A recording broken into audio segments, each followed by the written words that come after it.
সুপ্রিয় শিক্ষার্থী, খিলগাঁও মডেল বিশ্ববিদ্যালয় কলেজে প্রাণীবিদ্যাতে অনার্স নিয়ে যারা দ্বিতীয় বর্ষে অধ্যয়নরত আছো তাদেরকে অনলাইন ক্লাসে স্বাগতম জানাচ্ছি। আশা করছি তোমরা সকলে সুস্থ আছো, ভালো আছো এবং বাসায় বসে আপাতত আমাদের ক্লাসগুলো চর্চার মধ্যে রাখছো। তোমরা জানো যে ইতিমধ্যে আবার ওমিক্রনের সংখ্যা খুব দ্রুত বৃদ্ধি পাওয়ার কারণে আমাদের আবার অফলাইন ক্লাস থেকে অনলাইন ক্লাসে আসতে হচ্ছে এবং আমরা সকলে এখন আগের মতো আবার একটু যদি সতর্ক থাকি তাহলে হয়তো খুব দ্রুতই আবার আমরা এই সমস্যা থেকে পরিত্রাণ পেতে পারি এবং আবার আমরা হয়তো সামনাসামনি ক্লাসে খুব দ্রুত ফিরতে পারবো। তো আমাদের এতদিন যেহেতু আমরা সামনাসামনি কলেজে ক্লাস নিছি, আমি তোমাদের মোটামুটি যেগুলো পড়ানোর দরকার ছিল যতটুকু সম্ভব চেষ্টা করেছি বোঝানোর সমস্যাগুলি। তো আমার কাছে মনে হলো আজকে আমি অনার্স দ্বিতীয় বর্ষের, যেহেতু আমি তোমাদেরকে রুই মাছ পড়াই, সেইখান থেকে আমি একটি কোশ্চেন সিলেক্ট করছি যেটা নিয়ে আমি আজকে আলোচনা করব। সেটি হচ্ছে তোমার রুই মাছের বা অস্থিবিশিষ্ট মাছের বিভিন্ন প্রকার পুচ্ছ পাখনার বর্ণনা। এখানে একটা বড় প্রশ্ন আসে 10 মার্কের জন্য গ বিভাগে থেকে। প্রশ্নটা এভাবেও থাকতে পারে যে বিভিন্ন প্রকার পাখনার বর্ণনা দাও, অথবা এভাবেও থাকতে পারে যে বিভিন্ন প্রকার পুচ্ছ পাখনার বর্ণনা দাও। তা আমাদের যদি পুচ্ছ পাখনার বর্ণনা আসে তাহলে আমরা শুধু মানে ওই উপরের কিছু কথা আমরা লিখতে পারি আর কি, সময় থাকলে ওইটুকু লেখা ভালো। অ্যান্সারটা প্রায় একই হবে। তো আমি এই জন্য দুইভাবেই কোশ্চেন আসতে পারে সেটা বলে দিলাম, যে যদি শুধু পাখনা বলে তাও তুমি এই অ্যান্সারটা দিতে পারো, আবার যদি শুধু পুচ্ছ পাখনা বলে তাহলে তুমি আমার আজকের ক্লাসটি থেকে উপকৃত হবে এবং লিখতে পারবে।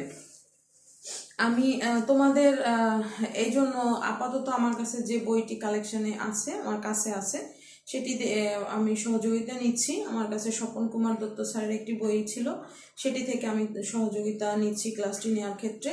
আর তাছাড়া তোমাদের যার কাছে যে বইটি আছে, যে বইটি সহজ লাগে, তোমরা সেই বইটি ফলো করতে পারো, এতে আমার কোনো সমস্যা নেই। আচ্ছা, আমাদের শুরুতে আমরা যদি বলি যে আসলে পাখনা মাছের আসলে কি, যদি পাখনার বিষয়টা আমরা একটু আলোচনা করতে চাই, সেই ক্ষেত্রে পাখনা বা ফিন হচ্ছে মাছের প্রধান চলন অঙ্গ, যার দ্বারা যে মাছের দেহর চামড়া ভাঁজ হয়ে বা উদ্গত অংশ হিসেবে গঠিত হয়। মূলত কিন্তু পাখনার মাধ্যমেই মাছ তার চলন কাজ সম্পন্ন করে। তো এই জন্য যে অঙ্গটি দিয়ে চলন কাজ মাছ সম্পন্ন করে তাকে আমরা পাখনা বা ফিন বলতে পারি সহজ ভাষায়। আর এইটা কিন্তু তোমার সব মাছের পাখনা কিন্তু মানে প্রজাতি ভেদে পাখনার স্ট্রাকচারটাও আলাদা হয়। তো সেই ক্ষেত্রে আমরা দুই ধরনের মাছের ব্যাপারে আমাদের ধারণা আছে, একটা কোমল অস্থি আর একটা অস্থি। তো সেই ভাবে প্রজাতি ভেদে বা মাছের ধরনের উপরে কিন্তু অনেক সময় এদের গাঠনিক অবস্থাটা ভিন্ন হয়, সেই বিষয়টা আমাদের মাথায় রাখতে হবে।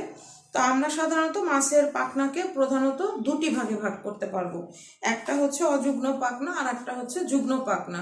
আমাদের বর্ণনার সুবিধার জন্য আমরা দুইটা ভাগে ভাগ করব, একটা যুগ্ন আর একটা অযুগ্ন। অযুগ্ন পাখনার মধ্যে থাকবে 3 ধরনের পাখনা, সেটা হচ্ছে পৃষ্ঠীয়, পুচ্ছ এবং পায়ু। আর তোমার অন্যদিকে বক্ষ এবং শ্রোণী পাখনা থাকবে যুগ্ন পাখনায়। খেয়াল করো, এখানে কিন্তু মনে রাখার একটা সহজ উপায় আছে যে অযুগ্ন পাখনাগুলো কিন্তু সবগুলোই প দিয়ে শুরুটা প। অযুগ্ন যে পাখনাগুলো আছে যেমন পৃষ্ঠীয়, পুচ্ছ, পায়ু। আর যেটা তোমার যুগ্ন পাখনা সেখানে কিন্তু দুইটা আছে, যেটা একটা শ্রোণী আর একটা হচ্ছে তোমার একটা শ্রোণী পাখনা আর একটা হচ্ছে তোমার বক্ষ পাখনা। অর্থাৎ শ্রোণী বক্ষ দুইটার একটাও কিন্তু প দিয়ে শুরু না। তাহলে আমরা সহজভাবে মনে রাখার জন্য বলতে পারি যে অযুগ্ন পাখনা কোনগুলো? পুচ্ছ, পায়ু এবং পৃষ্ঠীয় পাখনা। আর এই পাশে যদি যুগ্ন পাখনায় যাই সেই ক্ষেত্রে আসবে হচ্ছে তোমার বক্ষ আর শ্রোণী পাখনা।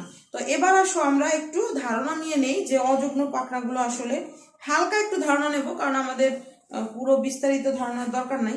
আচ্ছা, পৃষ্ঠ পাখনা সম্পর্কে একটু বলি, যেটা হচ্ছে এটা কিন্তু প্রজাতি ভেদে মাছের বিভিন্ন গাঠনিক অবস্থার পরিপ্রেক্ষিতে বা বিভিন্ন গঠনগত অবস্থা বা কার্যকারিতার ভিত্তিতে ভিন্ন ভিন্ন হয়। তো সেই ক্ষেত্রে কিন্তু বেশিরভাগ ক্ষেত্রেই দেখা যায় যে তরুণাস্থি বিশিষ্ট যে মাছগুলো থাকে তাদের কিন্তু একটি মাত্র পৃষ্ঠীয় পাখনা দেখা যায়। তবে কখনো কখনো কিন্তু আবার দুটি ভিন্ন পৃষ্ঠীয় পাখনাও দেখা যেতে পারে। তাহলে আমরা কিন্তু এখানে এই ক্ষেত্রে আমরা বলতে পারি স্বাদু পানির যে মাছগুলি থাকে তাদের ক্ষেত্রে সাধারণত দেখা যায় যে একটা পৃষ্ঠীয় পাখনা থাকে বেশিরভাগ ক্ষেত্রে। কখনো কখনো দেখা যায় দুইটা পাখনা, কিন্তু সেটা খুব কম। আচ্ছা, এইটা গেল একটা। আর পাখনাগুলির ভিতরে ছোট ছোট পাখনা রশ্মি থাকে, ওইটাও প্রজাতি ভেদে, কোনোটা একটু কাটা বিশিষ্ট থাকে রশ্মিগুলি, কোনোটা আবার দেখা যায় যে কাটা কম, একটু তোমার তেলের মানে তেল তেলে টাইপের, অর্থাৎ মাংস হয় অনেক সময় একটা পাখনার দেখি আমরা মাঝে মাঝে। আচ্ছা, এরপরে আসো আমরা পায়ু পাখনা সম্পর্কে একটু ধারণা নেব। পায়ু পাখনা হচ্ছে অযুগ্ম পাখনার মতো পায়ু পাখনা বিভিন্ন মাছে আকার আকৃতিতে ভিন্ন হয়। গঠনগত দিক থেকে অন্তকঙ্কাল পৃষ্ঠীয় পাখনার অনুরূপ হয়। পায়ু ছিদ্রের পর থেকে পুচ্ছ পাখনা পর্যন্ত লম্বালম্বিভাবে দেহের অঙ্কীয় তলে যে পাখনাটি দেখা যায় সেটি হচ্ছে পায়ু পাখনা। পায়ু পাখনাও কিন্তু সাধারণত নরম রশ্মিযুক্ত কাটা থাকে এবং কতক ক্ষেত্রে আবার দেখা যায় ওই রশ্মিগুলি কণ্টকে পরিণত হয়। তাহলে আমি যে কথাটা বলছি যে পৃষ্ঠীয় বলো পায়ু বলো সব জায়গায় কিন্তু পাখনার সাথে কিছু পাখনা রশ্মি থাকবে। এইটা বেশিরভাগ ক্ষেত্রে রশ্মিগুলো কণ্টক পূর্ণ থাকে, আবার কখনো কখনো দেখা যায় নরম পাখনা রশ্মিও আমরা দেখতে পাই। আর বেশিরভাগ ক্ষেত্রেই কিন্তু পায়ু পাখনা একটা থাকে। তো খুব মানে পাখনার মানে দুইটা দেখা যায় না বললেই চলে, দুই একটা প্রজাতি আমরা হয়তো পেতে পারি। যেমন তোমার সাইপ্রিনিডন্ট দক্ষিণ আমেরিকার একটা মাছ, সেইখানে অনেক সময় আমরা দেখি যে এদের পাখনায় অনেক সময় ওই পায়ু পাখনাটা সঙ্গমেও পরিণত, মানে এরকম দুই একটা আমরা হয়তো পাবো যে দুইটা পাখনা পায়ু, বা হয়তো পায়ু পাখনাটা সঙ্গমঙ্গে পরিণত হয়েছে এরকম, কিন্তু বেশিরভাগ ক্ষেত্রেই একটা পায়ু পাখনা থাকবে। আচ্ছা, আর এদের কাজও চলন, মানে পাখনার প্রতিটা পাখনারই কাজ আসলে চলন। আচ্ছা, পুচ্ছ পাখনা, এটা হচ্ছে আমাদের মূল আলোচনার বিষয়। পুচ্ছ পাখনা মাছের দেহের পিছনের দিকে অবস্থিত লেজের অগ্রভাগে প্রশস্ত হয়ে পুচ্ছ পাখনা গঠন করে। পুচ্ছ পাখনা আবার এইভাবেও যদি আমরা বলি যে মাছের দেহের একেবারে পশ্চাৎ প্রান্তে যে পাখনাটি, দেহের একেবারে পশ্চাৎ প্রান্তে যে অংশটা থাকে সেটা হচ্ছে তোমার পুচ্ছ পাখনা। এইটা হচ্ছে তরুণাস্থি বা কঠিনাস্থি বিভিন্ন ধরনের তোমার কিছু পাখনা রশ্মি দ্বারা পুচ্ছ পাখনা নির্মিত থাকে। তরুণাস্থিও থাকতে পারে, আবার কণ্টক বিশিষ্টও থাকতে পারে, অথবা তোমার নরম কাটা নির্মিত পাখনাও থাকতে পারে। এরকম নানান ধরনের গঠনগত অবস্থায় আমরা দেখতে পাই। আর এইখানে সাধারণত নিউরাল কাটা এবং হিমাল কাটা নামেও দুইটা কাটা অনেক সময় আমরা পাই, নিউরাল কাটা এবং হিমাল কাটা, কারণ এখানে সবগুলি একরকম। এটাও এই একই কথা যে প্রজাতি ভেদে এর গঠন ও কার্যকারিতা ভিন্ন। প্রত্যেকটা পাখনাই কিন্তু প্রজাতি ভেদে গঠন ও কার্যকারিতার দিক থেকে ভিন্ন ভিন্ন কাজ সম্পাদন, মানে গঠন কার্যকারিতার ভিত্তি থেকে ভিন্ন ভিন্ন হবে। সেই ক্ষেত্রে কাজের ধরন ভিন্ন আসতে পারে, তার গঠনের অবস্থাটাও ভিন্ন আসতে পারে। আচ্ছা, এইখানে আমরা পুচ্ছ পাখনাটা নিয়ে যদি বিস্তারিত আলোচনা আসে কখনো, তখন তোমরা এই পুচ্ছ পাখনাটাকে বেশি হাইলাইট করবা। এই জন্য আমি এইটা নিয়ে একটু মানে বিস্তারিত বলতে চাই। পুচ্ছ পাখনাটাকে কিন্তু আমরা ওই বর্ণনার সুবিধার জন্য তিনটা ভাগে ভাগ করতে পারি। একটা হচ্ছে প্রোটো সার্কাল, আর একটা হেটেরো সার্কাল, আর একটা হচ্ছে হোমো সার্কাল। তোমরা প্রোটো সার্কাল সম্পর্কে আমার মনে হয় একটু কম জানো। আমরা হেটেরো সার্কাল হোমো সার্কাল সম্পর্কে তোমাদের মনে হয় ধারণা আছে, কিন্তু প্রোটো সার্কাল সম্পর্কে তোমাদের খুব একটা ধারণা নেই। আমি আজকে সেটা ধারণাটা দেব। এইটা হচ্ছে একেবারে আদি পুচ্ছ পাখনা, এবং এখানে নোটোকর্ডের প্রান্ত সোজা, এপিকর্ডাল হাইপোকর্ডাল লোব নামক দুইটা সম আকৃতির অস্থি দেখা যায়। পাখনা পর্দার মধ্যে প্রতিসম দণ্ড থাকে এবং কিছু বিলুপ্ত হাঙরে মাছ সহ ভ্রূণ অবস্থায় এই পাখনাগুলো দেখা যায়। তাছাড়া লেটিমারিয়া, পলিপ্ট্রাস, ডিপনোইতেও পুচ্ছ পাখনাগুলো দেখা যায়। অর্থাৎ এই প্রোটোসার্কাল পুচ্ছ পাখনা কিন্তু খুব রেয়ার, খুব একটা দেখা যায় না। সেই জন্য সাধারণত পলিপ্টেরাস, ডিপনোই, ল্যাটিমারিয়াতে এগুলো দেখা যায় দেখে এখন এটা মানে আমাদের আলোচনার তেও খুব কম আসে বিধায় তোমাদের ধারণাটা একটু কম থাকে। আচ্ছা, এরপরে হেটেরো সার্কেল যে পাখনা, আমরা হেটেরো সার্কেল সম্পর্কে কিন্তু মোটামুটি ইন্টারেও একটা আমরা কম বেশি ইন্টারেও জানি যে হেটেরো সার্কেল হচ্ছে যখন দুইটা পাখনা দুই রকম হবে, দুই রকম মানে অসমান, আমি দুই রকম বললে ভুল হয় কথাটা, অসমান, অর্থাৎ এই এপিকর্ডাল এবং তোমার এই যে পাখনাগুলি থাকে তোমার যে তোমার দুইটা ভাগে যে পাখনা রশ্মিগুলি থাকে এপিকর্ডাল এবং হাইপোকর্ডাল, সেই এপিকর্ডাল হাইপোকর্ডালের মধ্যে একটা মানে একটা অংশ বড়, আমি ওভাবেও যদি বলি যে দুইটা অসমান অংশে বিভক্ত হয়, আমরা সহজভাবে বলতে পারি যে পুচ্ছ পাখনা দুটি অসমান অংশে বিভক্ত হয়, যেসব ক্ষেত্রে তাদেরকে আমরা হেটেরোসার্কাল বলতে পারি। যেমন আমরা এই ক্ষেত্রে কিন্তু ওই যে স্কোলিওডনের পাখনাটার কথা আমরা বলতে পারি। আমি আঁকবো, আমি এঁকে দেখাবো, আমি আগে বর্ণনাটা শেষ করি, তারপরে তোমাদেরকে ব্ল্যাকবোর্ডে আমি এঁকেও দেখাবো, যে অথবা আমি এখনই আঁকি, তাহলে তোমাদের সুবিধা হবে। এই যে এইটা হচ্ছে হেটেরোসার্কাল। হেটেরোসার্কাল কেন বলছে দেখো, এইটা কিন্তু বড়, আবার এই অংশটা কিন্তু ছোট, আবার ঠিক ওইটা আবার অসমান দুইটা ভাগের কথা বলছে, অর্থাৎ একটা বড় আর একটা ছোট, এরকম কিন্তু এইরকম হইতে পারে, উপরেরটা ছোট হইতে পারে, নিচেরটা বড় হইতে পারে, সেই ক্ষেত্রে কিন্তু হেটেরোসার্কাল হবে। অর্থাৎ আমরা একটা পাখনা, অর্থাৎ আমরা এখানে দেখো, আমি জানি না বোঝা যাইতেছে কিনা, মনে হয় বোঝা যাচ্ছে, মনে হয় বোঝা যায়, তারপরেও তোমরা একটু এই যে এখন মনে হয় বোঝা যাইতেছে, দেখো ওই যে দুইটা অসমান ভাগে বিভক্ত, এইটা হচ্ছে হেটেরোসার্কাল, অর্থাৎ এই দুইটা একরকম হবে না, সেক্ষেত্রে উপরেরটা বড় হইতে পারে, নিচেরটা ছোট হইতে পারে অংশ, অথবা নিচেরটা বড় উপরেরটা ছোট, এরকম হইতে পারে। আচ্ছা, এই ক্ষেত্রে আদি মাছের এই ধরনের পুচ্ছ পাখনার গঠনের বিপরীত, আদি মাছে এটা খুব সাধারণত দেখা যায় না, এপিকর্ডাল লোব এবং তোমার হাইপোকর্ডাল লোব, এই ক্ষেত্রে হাইপোকর্ডালটা বড় থাকে অনেক সময়। আচ্ছা, এই যেমন মলা মাছে এরকম দেখা যায়, আমরা এরকম পাইতে পারি মলা মাছে, আমি হাঙর মাছের কথাও বললাম আমার মতো করে, বইতে এটা নাই, তোমরা বইতেও অন্য কোনোটা থেকেও তুমি নিতে পারো, এটা কোনো সমস্যা না। তারপরে আচ্ছা, হেটেরোসার্কালটা আমরা বুঝছি, এবার হোমোসার্কালে যাব। হোমোসার্কাল যে পুচ্ছ পাখনা, সেটা কিন্তু আবার সমান দুইটা অংশে বিভক্ত হবে। সমান দুইটা অংশ কিরকম, যেমন আমরা কিন্তু জানি যে রুই মাছ এই যে এরকম দুইটা ভাগ থাকে, আমরা এরকম থাকবে, অর্থাৎ দুইটা অংশ এরকম সমান থাকবে, যখন পিছনের পাখনাটা এরকম সমান দুইটা অংশ দেখা যাবে, আমার হাতের দিকে তাকালেও বুঝতে পারবা, ধরো এই লেজের এই অংশটা যদি শেষ প্রান্ত হয়, তাহলে এরকম দুইটা ভাগ থাকবে, তখন সেটা হবে হচ্ছে তোমার হোমোসার্কাল। আমি এখানে একটু একেও দেখাতে পারি,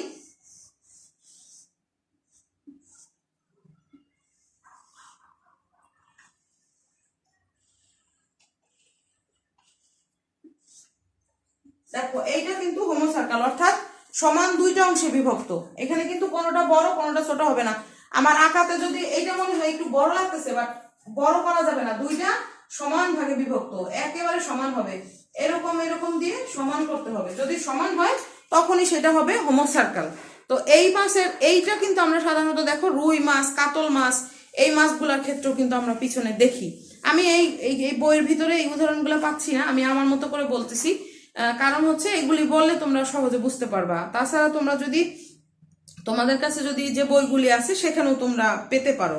এই বইটা যে খুব ভালো তা না, যেহেতু আমার কাছে অন্য বই নাই, সেই জন্য আমি এটা একটু সহযোগিতা নিতেছি, আর আমি আমার মতো করে বলতেছি। আচ্ছা, এই ধরনের এখানে হোমোসার্কাল সম্পর্কে একটু বই, এখানে কি লেখা আছে যে পুচ্ছ পাখনা আধুনিক, বেশিরভাগ মাছেই দেখা যায় বাহ্যিকভাবে পুচ্ছ পাখনা প্রতিসম হয়, ভিতরে মেরুদণ্ডের অক্ষ বরাবর বাঁকানো থাকে, নিচের দিকে চ্যাপ্টা থাকে, এবং এই যে এইটাতে ধরো এই যে উপরের দিকে বাঁকানো নিচের দিকে চ্যাপ্টা, এটা কিন্তু যে সব মাছই এক হবে এমন না, এইটাও প্রজাতি ভেদে গঠন ও কার্যকারিতার দিক থেকে এই বিষয়গুলি ভিন্ন হয়। তো এইটা তোমরা খেয়াল রাখবা। আর এইখানে যেটা ব্যাপার আছে যে অনেকগুলো ভাগে ভাগ করা হয়েছে, সেগুলা কি কি, হোমোসার্কাল পুচ্ছ পাখনা, তোমার ইউনিলোভেট, বাইলোভেট, তারপরে ফ্রক্ট, হোমোসার্কাল বাট হাইপোসার্কাল ইন নেচার, তারপরে হোমোসার্কাল বাট এপিসার্কাল ইন নেচার, তারপরে লুনেট। তোমার এইখানে আমি যে চিত্র অনেকগুলি আছে, এখানে খুব সুন্দরভাবে চিত্রগুলি দেয়া আছে, তোমরা অন্য বই থেকেও নিতে পারবা, কোনো সমস্যা নেই।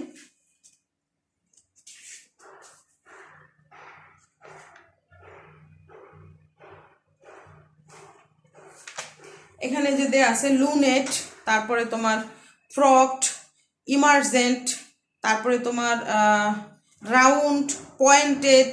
তো এইখানে কিন্তু অনেকগুলা পাখনা আছে যেগুলা চিত্র দেয়া আছে। আমি একটু এইখান থেকে এইভাবে দেখাই। এইখানে দেখো এই চিত্রগুলি একটু খেয়াল করো, কারণ আমার ব্ল্যাকবোর্ডে আমি খুব সুন্দর করে আঁকতে পারতেছি না, ব্ল্যাকবোর্ডে কিরকম যেন দাগ পড়ে না, এই জন্য বোঝা যাবে না। বইটা দেখো দেখো তাহলে সুন্দর হবে। এইখানে তুমি দেখো প্রত্যেকটা এইগুলা কিন্তু সব পুচ্ছ পাখনা, এবং এই প্রত্যেকটা পাখনা কিন্তু তোমরা দেখবা কোনো না কোনো মাছের পশ্চাৎ প্রান্তে ঠিক এরকম আছে। যেমন এইটা কিন্তু মনে হয় কই মাছের পিছনে থাকে। তারপরে তুমি দেখো না, এটা কি কই মাছ নাকি, এটা তো হ্যাঁ কই মাছই। তারপরে তুমি এইখানে দেখো এই প্রত্যেকটা মাছই তুমি এইরকম কিন্তু ওই যে কিছুটা শিং মাছের ক্ষেত্রে আসে। তারপরে তোমার এইভাবে তুমি এইগুলি মানে বাজারের সাথে তুমি যে মিলেও দেখতে পারো যে কোন মাছের সাথে কোনটা মিলতেছে, পশ্চাৎ প্রান্তটা। এই অংশটা কিন্তু শুধুমাত্র পশ্চাৎ প্রান্ত, মাছের একেবারে মানে লেজের পিছনের যে অংশটা সেই অংশটার সাথে এখানে তোমার বর্ণনা করা হয়েছে। এবং এখানে কিন্তু অনেকগুলো ভাগের কথা আমি বলছি অলরেডি, যেমন এই যে ইউনিলোভেট, বাইলোভেট, ফ্রকড, হোমোসার্কাল, তারপরে এটাও হোমোসার্কাল ওইটাও হোমোসার্কাল, কিন্তু একটা হোমোসার্কাল বাট হাইপোসার্কাল, আর একটা হোমোসার্কাল বাট এপিসার্কাল।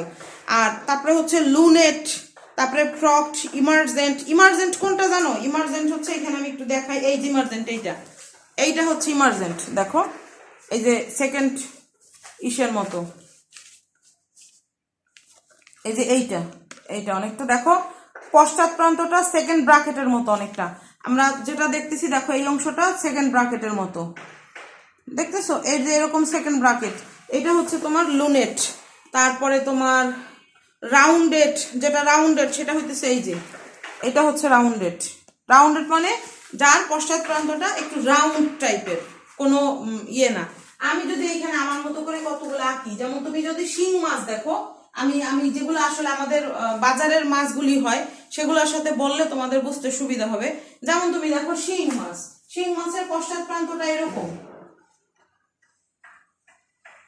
তারপরে তোমার কই মাছ, প্রত্যেকটা মাছ কিন্তু আলাদা আলাদা, খেয়াল আমরা হয়তো করি না, এখন হয়তো করবো, তোমরা এখন হয়তো করবা। এই টাইপ কই মাছটা কিন্তু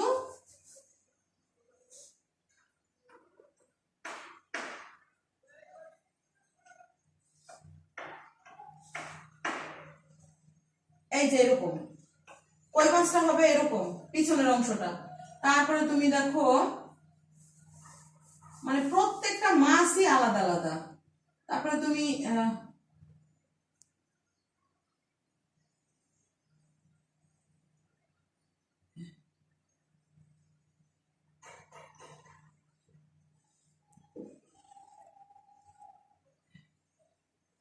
এরকম হবে, অনেক সময় দেখা যায় রুই মাছ।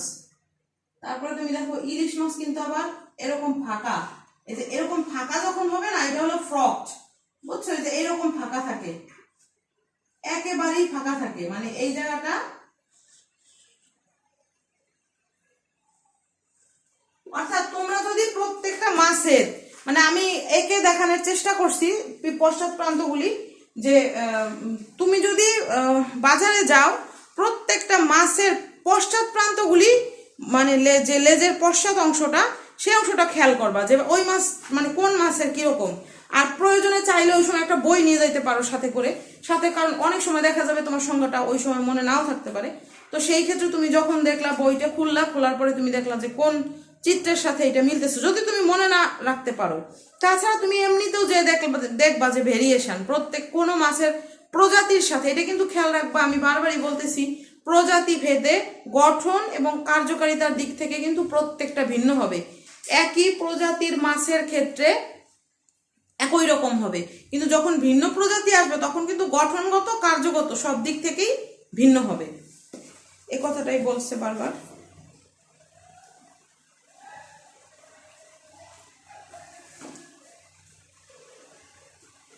রাউন্ডেড যে মাছটা একটা আছে প্রকারভেদ রাউন্ডেড, সেটা কিন্তু চান না। টাকি মাছের যেটা সেটা হচ্ছে রাউন্ডেড। টাকি মাছেরটা কিন্তু এই যে এইটাই, এই টাইপ দেখো আমি আঁকছি, আমি জানি না বোঝা যাচ্ছে কিনা আমার আঁকাটা। এই যে খেয়াল করতে পারছো, এই যে এইটা কিন্তু টাকি, এই যে এইটা আমি আঁকছি টাকি। তো এটা হচ্ছে রাউন্ডেড। এটা যদি আমি নিচে আবার যদি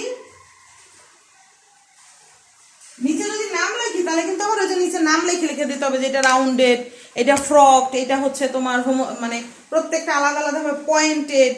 তো আমি তোমাদের কিছু, যেমন ইলিশ মাছেরটা কিন্তু ফ্রকটা আমি কিন্তু কিছুক্ষণ আগে বলছি যে ইলিশ মাছেরটা ফ্রক। ইলিশ মাছের মধ্যে একেবারেই এরকম ফাঁকা, তুমি খেয়াল করে দেখবা যে এইরকম ফাঁকা হয় ইলিশ মাছেরটা। আবার রুই মাছেরটা কিন্তু এত ফাঁকা হয় না, মানে যতটা ইলিশ মাছের ফাঁকা হয় রুই মাছেরটা অতটা ফাঁকা হয় না। এখন তোমাদের যেটা কাজ, আমি ধরো যতটা সম্ভব আমি চেষ্টা করছি যে তোমাদের পরিচিত মাছের মধ্যে পার্থক্যগুলি তুলে আনার। তারপরেও ধরো আমরা পরিচিত সব মাছের মধ্যে পাবো না, কারণ কিছু ওই যে যেটা বললাম যে কিছু তোমার ধরো আছে যেটা যেমন এক্সোটিক ফিশ, তারপরে তোমার ইউনিলোভেট, ওইটা হচ্ছে তোমার ওইটাও চান্নার ভিতরেই আসে। তারপর বাইলোভেট, ওইটা আবার যে অরিওকোনোমিস, মানে এটা হচ্ছে তেলাপিয়া মাছ, যেটা তোমার হচ্ছে বাইলোভেট। এটা আবার তেলাপিয়া মাছের পিছনের যে অংশটা যেমন ওইটার সাথে এইটার কথা বলছে।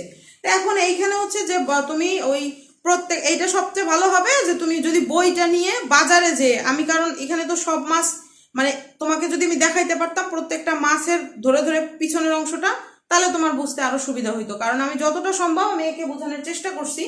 আর বাকিটা তোমাদের কাজ, বাকিটা হচ্ছে তোমরা একটা বই নিয়ে বাজারে একটু যাওয়া চলে, কারণ আমাদের খিলগাঁও মডেল কলেজ থেকে তালতলা মার্কেটের যে মাছের বাজার ওটা খুব বেশি দূরে না। ওখানে তোমরা গেলেই তোমরা ওই যে প্রত্যেকটা মাছের পিছনের অংশটা একটু ঘুরে জাস্ট একটু দেখলা, তাহলে কিন্তু তোমার এই ধারণাগুলি ক্লিয়ার হবে। তখন আর তোমার এত এইটা নিয়ে এত মানে দুশ্চিন্তা হবে না, একেবারে ইজি। আচ্ছা, এটা গেল। আর যুগ্ন পাখনা যেটা, একটা হচ্ছে বক্ষ পাখনা আর একটা শ্রোণী পাখনা, সেটাও ওই একই জিনিস, যে ফুলকা ছিদ্রের পিছনের অংশ। মানে এটা আমি আর আলোচনার মধ্যে না যাই। আমাদের মূলত প্রশ্ন যেটা থাকে সেটা হচ্ছে যে পুচ্ছ পাখনা, বিভিন্ন প্রকার পুচ্ছ পাখনার বর্ণনা দাও। আর যদি তোমার এইভাবে আসে যে বিভিন্ন প্রকার পাখনার বর্ণনা দাও, তাহলে কিন্তু তোমার এই যে যুগ্ন পাখনা অযুগ্ন পাখনা সহ একেবারে পুচ্ছ পাখনার বিস্তারিত সব আলোচনা করা লাগবে। তো আমি লাস্টে আর তোমার যুগ্ন পাখনার মধ্যে গেলাম না, ওটা বক্ষ পাখনা শ্রোণী পাখনা, 2-3 লাইন একই রকমের প্রায় কথা, তোমরা একটু পড়ে নেবা। আর আশা করি তোমাদের ক্লাসটি সহযোগিতা হয়েছে, কারণ ক্লাসটি আমি এর আগেও নিছি, তোমরা আমার পিছনের ক্লাসগুলো টেনেও দেখতে পারো, সেখানেও নেওয়া আছে। আবার আজকে আরেকটু চেষ্টা করলাম যাতে তোমাদের সকলের একটু সহযোগিতা হয়।